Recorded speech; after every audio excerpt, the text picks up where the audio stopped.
ചർച്ചയിലേക്ക് ശ്രീമതി ഷാനിമോൾ ഉസ്മാൻ. ഈ രാജ്യത്തെ 120 കോടി അതിലേറെ ജനങ്ങളെ ബുദ്ധിമുട്ടിലാക്കിയിരിക്കുന്ന നോട്ട് പിൻവലിക്കൽ വിഷയം ചർച്ചയാവാതെയാണ് ഇത്തവണ പാർലമെന്റ് പിരിഞ്ഞിരിക്കുന്നത്. ഇതിന്റെ ഉത്തരവാദി ആരാണ് എന്നാണ് വിലയിരുത്തുന്നത്?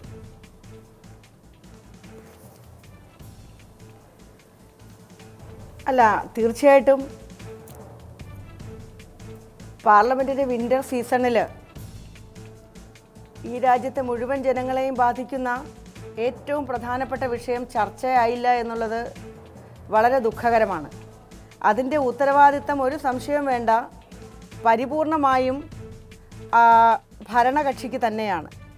സാധാരണഗതിയിൽ ഭരണകക്ഷിയാണ് ചർച്ചയ്ക്ക് വേണ്ട ഒരു സാഹചര്യം ഒരുക്കേണ്ടത്. നമുക്കറിയാം, നമ്മൾ ഒക്കെ തന്നെ ഏറെ കാലമായി പാർലമെൻറ്റിൻ്റെ നടപടികളെ സംബന്ധിച്ചും അല്ലെങ്കിൽ ഇത്തരത്തിലുള്ള വിഷയങ്ങളെ സംബന്ധിച്ചുമൊക്കെ ചർച്ച ചെയ്യുകയും വിശകലനം ചെയ്യുകയും ചെയ്യുന്ന പൊതുപ്രവർത്തകരാണ്. പാർലമെൻറ്റിൻ്റെ ചരിത്രത്തിൽ തന്നെ അതുകൊണ്ട് നമുക്ക് നോക്കിക്കഴിഞ്ഞാൽ ഇത്തരത്തിലുള്ള പാർലമെൻറ്റ് കൂടുന്നതിന് തൊട്ട് മുമ്പ് എടുക്കുന്ന ചില നയപരമായ തീരുമാനമാകട്ടെ അല്ലാതെ ആവട്ടെ, ആ തീരുമാനങ്ങളെ സംബന്ധിച്ച് തുടങ്ങുന്ന അന്ന് തന്നെ ബഹുമാനപ്പെട്ട പ്രധാനമന്ത്രിയോ കൺസേൺഡ് മിനിസ്റ്ററോ ഈ പാർലമെൻറ്റ് സമ്മേളനത്തിൻ്റെ തുടക്കത്തിൽ തന്നെ ഇത് സംബന്ധിച്ചിട്ട് പ്രസ്താവന ഇറക്കണമായിരുന്നു നോട്ട് നിരോധനവുമായി ബന്ധപ്പെട്ട്. ഇവിടെ നമ്മൾ കണ്ടത് വളരെ അസാധാരണമായി പ്രധാനമന്ത്രി തന്നെയാണ് ഈ നോട്ട് നിരോധനവുമായി ബന്ധപ്പെട്ട് നവംബർ 8-ാം തീയതി പ്രസ്താവന ഇറക്കുന്നത്. അപ്പോൾ അദ്ദേഹം തന്നെ സ്വാഭാവികമായും പാർലമെൻറ്റിൻ്റെ തുടങ്ങിയ ദിവസം തന്നെ വന്ന് ഇത് പാർലമെൻറ്റിനെ വിശദീകരിക്കുകയും രാജ്യത്തെ കോടാനുകോടി വരുന്ന ജനങ്ങളുടെ ആശങ്ക അകറ്റുകയും അത് സംബന്ധിച്ച് മുഴുവൻ അംഗങ്ങൾക്കും ചർച്ച ചെയ്യാനുള്ള അവസരവും കൊടുക്കണമായിരുന്നു. അത് ഏറ്റവും പ്രധാനപ്പെട്ട കാര്യം. രണ്ടാമതായിട്ട് നമുക്കറിയാം, ഇത്തരത്തിലൊരു വിഷയമുണ്ടായപ്പോൾ തുടക്കം മുതൽ തന്നെ പ്രതിപക്ഷം ആവശ്യപ്പെടുന്നത് വോട്ടിങ്ങോടുകൂടിയുള്ള ചർച്ച എന്നുള്ളതാണ്. NDA ഇപ്പോൾ അവർ പറയുന്ന കാര്യം എന്താ, ഭൂരിപക്ഷം ലോക്സഭയിലുണ്ട്, അതുകൊണ്ട് അത്തരത്തിലുള്ള ആവശ്യത്തിന് തന്നെ പ്രസക്തിയില്ല എന്ന് പറയുന്നത്. പക്ഷെ നമ്മളൊന്ന് ആലോചിക്കണം, രാജ്യത്തെ മുഴുവൻ ആളുകളെയും ബാധിക്കുന്ന ഒരു വിഷയത്തെ സംബന്ധിച്ച് ഒരു തീരുമാനം പ്രഖ്യാപിച്ചിട്ട് അതൊന്ന് ചർച്ച ചെയ്ത് വോട്ടിങ്ങോടുകൂടി ചർച്ച ചെയ്യാൻ ആരെയാണ് ഭയപ്പെടുന്നത്? അപ്പോൾ NDAയിൽ തന്നെ അതിനപ്പുറമായി ബഹുമാന്യനായ LK അദ്വാനിയെ പോലെയുള്ള BJPയുടെ നേതാക്കന്മാർ തന്നെ ഈ വിഷയത്തിൽ പ്രകടിപ്പിച്ചിരിക്കുന്ന വലിയ അഭിപ്രായ വ്യത്യാസങ്ങളും ആശങ്കകളും ഒക്കെ മുൻനിർത്തിക്കൊണ്ട് ചർച്ച വേണ്ട എന്ന് പറഞ്ഞുകൊണ്ട് ജനങ്ങളുടെ ഇടയിൽ നിന്ന് നടത്തിയിട്ടുള്ള ഒളിച്ചോട്ടം അതാണ് പാർലമെന്റിൽ വ്യക്തമാണ്. ഞാൻ തിരിച്ചു വരാം. ശ്രീ PK ബിജു, ഈ 22 ദിവസത്തെ പ്രവർത്തനത്തിൽ ആകെ 17% മാത്രമാണ് സഭ പ്രവർത്തിച്ചത്. ജനം നട്ടംതിരിയുന്ന വിഷയം ചർച്ച ചെയ്യാതെ സഭ പിരിഞ്ഞു എന്നതാണ് ഏറ്റവും ദുഃഖകരമായ സാഹചര്യം. ഈ വിഷയത്തിൽ ഓരോ രാഷ്ട്രീയ പാർട്ടിയും സ്വീകരിക്കുന്ന നിലപാട് എന്ത് എന്നറിയാൻ ജനത്തിന് താല്പര്യമുണ്ടായിരുന്നു. പക്ഷേ ആ നിലയ്ക്ക് ഒരു ചർച്ചയിലേക്ക് കാര്യങ്ങൾ പോയില്ല എന്നത് തന്നെയാണ് ഏറ്റവും വലിയ പ്രശ്നം. അതിൻ്റെ ഉത്തരവാദിത്വം ആരേറ്റെടുക്കും? ഹർഷ, നവംബർ മാസം 16 മുതൽ പാർലമെൻറ്റ് തുടങ്ങി ഇന്ന് അവസാനിക്കുന്നത് വരെ ഈ വിഷയം ചർച്ച ചെയ്യേണ്ടതില്ല പാർലമെൻറ്റിൽ എന്ന നിലപാടാണ് ഇന്ത്യ ഭരിക്കുന്ന BJP സ്വീകരിച്ചത്. പാർലമെൻറ്റ് തന്നെ കൂടുന്നതിനകത്ത് വേണ്ടത്ര കുറവ് വരുത്തണം എന്ന് ചിന്തിക്കുന്ന പ്രധാനമന്ത്രിയാണ് നമുക്കിന്ന് രാജ്യത്തുള്ളത്. അദ്ദേഹം ഗുജറാത്തിൻ്റെ മുഖ്യമന്ത്രിയായിരുന്ന സമയത്ത് അവിടെ നിയമസഭ എത്ര തവണ ചേർന്നു എന്ന് ചോദിച്ചാൽ മറ്റ് സംസ്ഥാനങ്ങളിൽ ചേരുന്നത് പോലെ നിയമസഭ ചേരാതെ വെട്ടിക്കുറയ്ക്കുക എന്ന സമീപനം അദ്ദേഹം സ്വീകരിച്ചിട്ടുണ്ട്. ഞാൻ അതിൻ്റെ വിശദാംശങ്ങളിലേക്കല്ല പോകുന്നത്. രാജ്യത്ത് ഓരോ ദിവസവും ഇത് ചർച്ച ചെയ്യണമെന്ന് ബഹുഭൂരിപക്ഷം ആളുകൾ ആഗ്രഹിക്കുന്നുണ്ടായിരുന്നു. രാജ്യത്തെ ജനങ്ങളുടെ പ്രയാസം ഓരോ ദിവസം കഴിയുമ്പോൾ കൂടുകയാണ് ഉണ്ടായത്. കാരണം പാർലമെൻറ്റ് 16-ന് തുടങ്ങും എന്ന് പ്രഖ്യാപിച്ചതിന് ശേഷമാണ് നവംബർ മാസം 8-ാം തീയതി പ്രധാനമന്ത്രി തന്നെ അപ്രതീക്ഷിതമായിട്ടുള്ള ഒരു ആക്രമണം ഞങ്ങൾ നടത്തി, ഒരു സർജിക്കൽ സ്ട്രൈക്കാണ് നടത്തിയത് എന്ന് പറഞ്ഞ് 500-ൻ്റെയും 1000-ൻ്റെയും നമ്മുടെ നാട്ടിൽ 95% പ്രവർത്തിച്ചു കൊണ്ടിരിക്കുന്ന നോട്ട് പിൻവലിച്ചത്.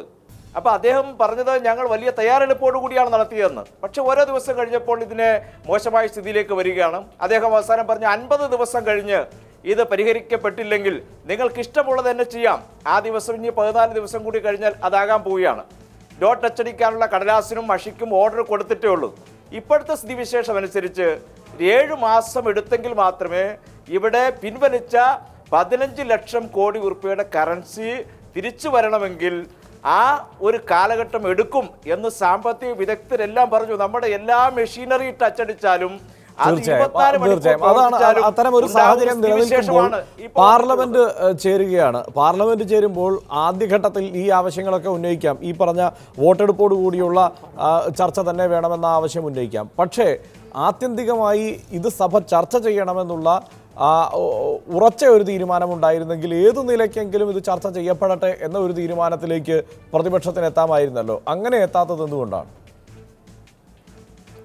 ഹർഷ, ഇതിനകത്ത് എന്താ, രാജ്യത്ത് വിലക്കയറ്റത്തെക്കുറിച്ച് കഴിഞ്ഞ പാർലമെന്റ് സമ്മേളനത്തിൽ ഞാൻ ഓർക്കുന്നു 2009 മുതൽ 2014 വരെയുള്ള പാർലമെന്റിൽ ഞാൻ അംഗമായിരുന്നു. 8 തവണ വിലക്കയറ്റത്തെക്കുറിച്ച് രാജ്യത്ത് പാർലമെന്റിൽ ചർച്ച നടത്തി. ഞങ്ങൾ ആവശ്യപ്പെട്ടത് ഈ ചർച്ച എന്താ, ഈ രാജ്യത്തെ ജനങ്ങളോട് ഉത്തരവാദിത്വം ഞങ്ങൾ പുലർത്തുന്നു എന്ന് ഓരോ രാഷ്ട്രീയ പാർട്ടികളും അവരുടെ അഭിപ്രായം ചർച്ച ചെയ്തതിന് ശേഷം രേഖപ്പെടുത്തുന്നതിന് വേണ്ടി വോട്ടെടുപ്പ് നടത്തണം. ഇത് രാജ്യത്തെ വോട്ടെടുപ്പിൽ BJP ജയിക്കും എന്നതിനെ സംബന്ധിച്ച് അല്ലെങ്കിൽ NDAക്ക് ഭൂരിപക്ഷമുണ്ട് എന്ന കാര്യത്തിൽ യാതൊരു സംശയമില്ലല്ലോ. പക്ഷേ ഭരണകക്ഷത്തെ എന്തിനാ പരിഭ്രാന്തരാക്കിയത്? ഇവിടെ വോട്ട് ചെയ്താൽ ആരൊക്കെ അവരുടെ കൂടെ വോട്ട് ചെയ്യും? അവരുടെ ഘടകകക്ഷികൾ ശിവസേനയും അതുപോലെ അകാലിദളുമെല്ലാം വ്യത്യസ്തമായ അഭിപ്രായം പറഞ്ഞു. അവിടെ കൃഷിക്കാർക്കൊപ്പം നിൽക്കുന്ന വലിയ വിഭാഗം ആ പാർട്ടിയിലൊക്കെ പ്രവർത്തിക്കുന്നുണ്ട്. അതുപോലെ രാജ്യസഭയിൽ അവർക്ക് ഭൂരിപക്ഷമില്ല. അപ്പം ഇതെല്ലാം കൊണ്ട് പ്രധാനമന്ത്രിക്ക് മറുപടി പറയാൻ ഒന്നുമില്ല. അതുകൊണ്ട് ഈ വിഷയം തന്നെ ചർച്ച ചെയ്യേണ്ടതില്ല. ഓരോ ദിവസവും പ്രതിപക്ഷം ഞങ്ങൾ ഒരു റൂളുമില്ലാത്ത ചർച്ചയ്ക്ക് സന്നദ്ധമായി വന്നപ്പോഴും ഭരണപക്ഷം തന്നെ സഭ മുടക്കുന്ന സ്ഥിതിയാണ്. അതാണ് ബഹുമാനായ അദ്വാനി പ്രതിപക്ഷം മാപ്പ് പറയണമെന്ന ആവശ്യത്തിലേക്ക് വരുന്ന വിചിത്രമായ സാഹചര്യവും കണ്ടു. ആ നിലയ്ക്ക് അത് പൂർണ്ണമായി ചർച്ച ചെയ്യപ്പെടരുത് എന്നുള്ള ഉറച്ച തീരുമാനമുണ്ടായിരുന്നോ ശ്രീ PK കൃഷ്ണദാസ് ഭരണപക്ഷത്തിന്? കാരണം ഈ രാജ്യത്തെ മുഴുവൻ ജനങ്ങളെയും ബാധിക്കുന്ന ഒരു നിർണായകമായ തീരുമാനമെടുക്കുമ്പോൾ ഈ രാജ്യത്തെ ജനപ്രതിനിധികൾ ഒത്തുചേരുന്ന ആ നിമിഷത്തിൽ അതേക്കുറിച്ചുള്ള വിശദീകരണം പ്രധാനമന്ത്രി നൽകും എന്നത് എല്ലാവരും പ്രതീക്ഷിക്കുമല്ലോ. അതിപ്പോൾ അവിടുത്തെ പാർലമെൻറ്റ് അംഗങ്ങൾ മാത്രമല്ല, ജനത പൂർണ്ണമായി ഒറ്റക്കെട്ടായി ആ പ്രതീക്ഷ വെച്ച് പുലർത്തുമല്ലോ. പക്ഷേ അങ്ങനെ ഒരു സംഭവം ഉണ്ടാകാതെ പോയത് എന്തുകൊണ്ടാണ്?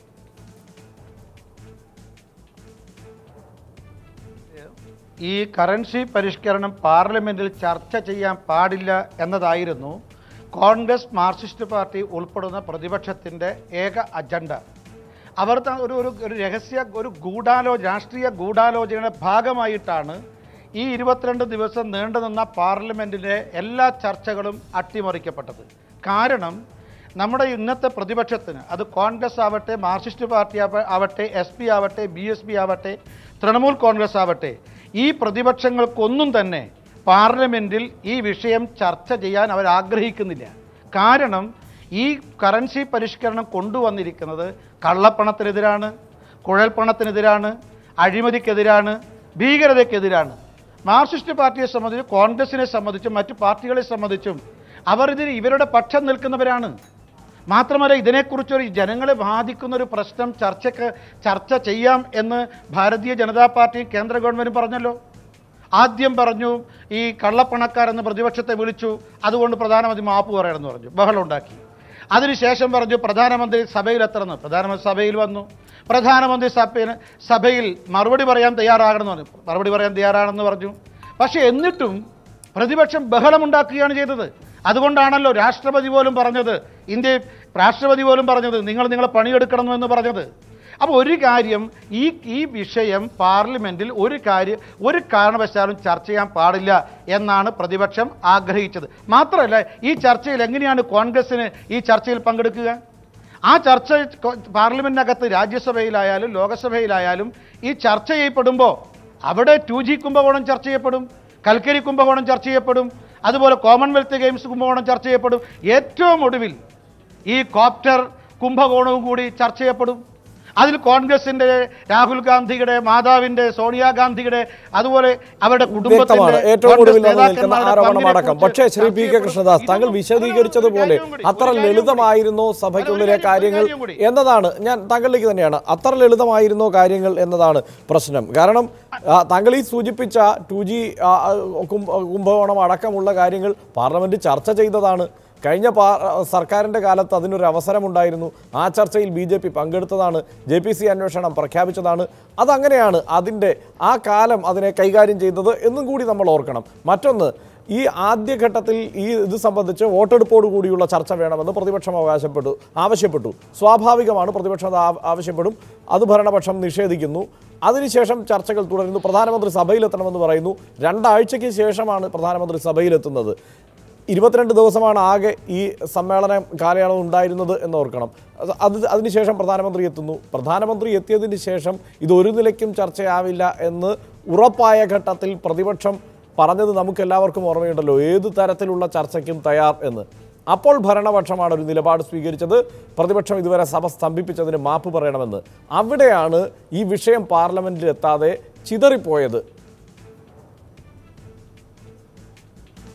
അല്ല, അതല്ല, അങ്ങനെയല്ല. കാരണം നേരത്തെ തന്നെ ഇത് ജനങ്ങൾ ബാധിക്കുന്ന പ്രശ്നമാണെങ്കിൽ പ്രതിപക്ഷം സ്വാഭാവികമായിട്ടും ഈ വിഷയം പാർലമെന്റിനകത്ത് രാജ്യസഭയിലായാലും ലോകസഭയിലായാലും ചർച്ച ചെയ്യാനാണ് തയ്യാറാകേണ്ടത്.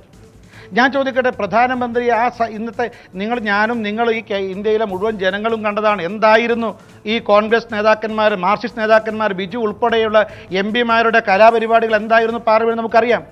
ഈ കലാപരിപാടി കാണാൻ വേണ്ടിയിട്ടാണോ പ്രധാനമന്ത്രി അവിടെ വരേണ്ടത്? സ്വാഭാവികമായിട്ടും അന്തസ്സുള്ള ഒരു ചർച്ചയായിരുന്നു അവിടെ ഉണ്ടാകേണ്ടത്. ഇതിൻ്റെ വരായികകളെക്കുറിച്ച്, ഇതിൻ്റെ ശാസ്ത്രീയവും അശാസ്ത്രീയവുമായ വശങ്ങളെക്കുറിച്ച് ചർച്ച നടക്കേണ്ടതായിരുന്നു. പക്ഷെ ചർച്ച നടത്താൻ പറ്റില്ല. പ്രതിപക്ഷത്തിന് മാത്രമല്ല, ഒരു വ്യക്തമായിട്ടുള്ള ഒരു അഭിപ്രായ ഐക്യം പ്രതിപക്ഷത്തിലുണ്ടോ? ഇന്ന് നോക്കിയാടെ നിങ്ങൾ. രാഹുൽ ഗാന്ധി ഇന്ന് കോൺഗ്രസ് നേതാക്കന്മാരും ഇന്ത്യൻ പ്രധാനമന്ത്രിയെ കണ്ടു, നിവേദനം കൊടുത്തു, ചർച്ച നടത്തി.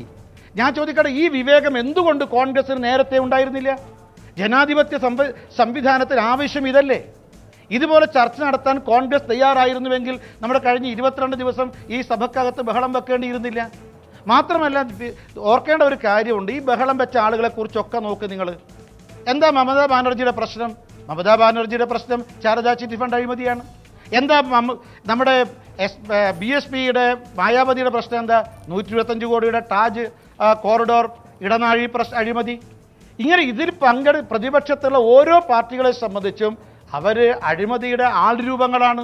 സ്വാഭാവികമായിട്ടും ഇവരെ തനിനിറം പുറത്തു കൊണ്ടുവരും, പുറത്തു വരും. അവിടെ ചർച്ചയ്ക്ക് തയ്യാറായില്ല. പക്ഷേ അവിടെ ഇത് സ്വാഭാവികമായും ഇതെല്ലാം എത്ര പുതിയ വിഷയം വന്നാലും ഈ പഴയ വിഷയങ്ങൾ രണ്ടാമത് ചർച്ചയ്ക്ക് വരുമെന്ന കാര്യത്തിൽ സംശയമൊന്നുമില്ല, പുതിയ ആരോപണങ്ങൾ അടക്കം. പക്ഷേ ഈ തീരുമാനമെടുത്തത് ഈ സർക്കാരാണല്ലോ. അപ്പോൾ ആ സർക്കാരിനൊരു ഉത്തരവാദിത്വമില്ലേ ഈ വിഷയം സഭയിൽ ചർച്ച ചെയ്യപ്പെടണം എന്ന്? അതെന്തുകൊണ്ടാണ് ഉണ്ടാകാതെ പോയത്? അതിന് കാരണം പ്രതിപക്ഷം മാപ്പ് പറയണമെന്നുള്ള വിചിത്രമായ ഒരു ആവശ്യവുമായി വലിയ ബഹളം ഭരണപക്ഷവും കൂട്ടിയത് കൊണ്ടാണല്ലോ. ഒരുപോലെ ഭരണപക്ഷവും പ്രതിപക്ഷവും ഒച്ചയിടുന്ന അവസ്ഥയുണ്ടായി. വെങ്കയ്യ നായിഡുവിനെ സഭാധ്യക്ഷൻ അതിന് ഈ നിലപാട് സ്വീകരിക്കരുത് എന്ന് വെങ്കയ്യ നായിഡുവിനോട് തന്നെ അഭ്യർത്ഥിക്കുന്ന കാഴ്ച നമ്മൾ കണ്ടു. ഇതെല്ലാം മറന്നുകൊണ്ട് നമുക്ക് ചർച്ച കൊണ്ടുപോകാൻ കഴിയില്ലല്ലോ. ഇതെപ്പോഴാണ് ഈ വാദം അതുപോലെ നമ്മുടെ കോൺഗ്രസിൻ്റെ സമന്നതനായ നേതാവ് ഖാർഗെ എപ്പോഴാണ് ഇത് ഉന്നയിച്ചത്? 13-ാം തീയതിയാണെന്ന് ഓർക്കണം നമ്മൾ. അതിന് മുമ്പുള്ള ദിവസങ്ങളിൽ 10-17 ദിവസങ്ങളിൽ ഈ ചർച്ച നടത്താൻ ഞങ്ങൾ തയ്യാറാണ്, ചർച്ച നടത്താൻ തയ്യാറാണ്, പ്രധാനമന്ത്രി വരാൻ തയ്യാറാണ്. പ്രധാനമന്ത്രി മുഴുവൻ ദിവസങ്ങളും ഇരിക്കണമെന്ന് പറയുന്ന എന്താ അടിസ്ഥാനത്തിലാണ്? എന്തെങ്കിലും കാരണം പറഞ്ഞ് സഭ അലങ്കോലപ്പെടുത്താനാണ് പ്രതിപക്ഷം ശ്രമിച്ചത് എന്ന് വളരെ വ്യക്തമല്ല. ഒരു കാര്യവും കൂടി ഞാൻ പറയാം. ഇത് മാത്രമല്ല പ്രശ്നം. കാരണം ഈ പാർലമെന്റ് സമ്മേളനത്തിലാണ് GST ബില്ല് അവതരിപ്പിക്കാൻ ഉദ്ദേശിച്ചത്. GST ബില്ല് അവതരിപ്പിച്ച് പാസ്സാവുകയാണെങ്കിൽ ഇന്ത്യൻ സമ്പദ് വ്യവസ്ഥ ശക്തിപ്പെടും. അത് നമ്മുടെ ഇന്നത്തെ നമ്മുടെ ഭരണകൂടത്തിന് അത് സഹായകമാകുമോ എന്ന ഭയം പ്രതിപക്ഷത്തിനുണ്ടായിരുന്നു. ഇന്ന് ആ പ്രതിപക്ഷം അതുകൊണ്ട് ആ GST ബിൽ അവതരിപ്പിക്കാതിരിക്കാനുള്ള ഒരു നിഗൂഢമായ നീക്കം അത് ആദ്യം താങ്കൾ പറഞ്ഞ ഈ വിഷയം പ്രതിപക്ഷം സഭയിൽ ഉന്നയിക്കാതിരിക്കാൻ പോകുന്ന എല്ലാ ശ്രമങ്ങളും നടത്തി എന്ന വാദത്തിന് ഉപോത്ബലകമായ കാര്യങ്ങളാണ് പറഞ്ഞു വെച്ചത്. ഞാൻ അതിലേക്ക് തിരിച്ചു വരാം. ഇപ്പോൾ ശ്രീ പ്രവീൺ കൃഷ്ണൻ കൂടി ചേരുകയാണ് നമ്മോടൊപ്പം ചർച്ചയിൽ. ശ്രീ പ്രവീൺ കൃഷ്ണൻ, ഈ സഭാസ്തംഭനത്തിൻ്റെ ഉത്തരവാദിത്വം അത് ആരിലാണ് ഏൽപ്പിക്കാൻ കഴിയുക? കാരണം ആകെ 17% മാത്രമാണ് സഭ പ്രവർത്തിച്ചത്. രാജ്യത്തെ മുഴുവൻ ജനങ്ങളും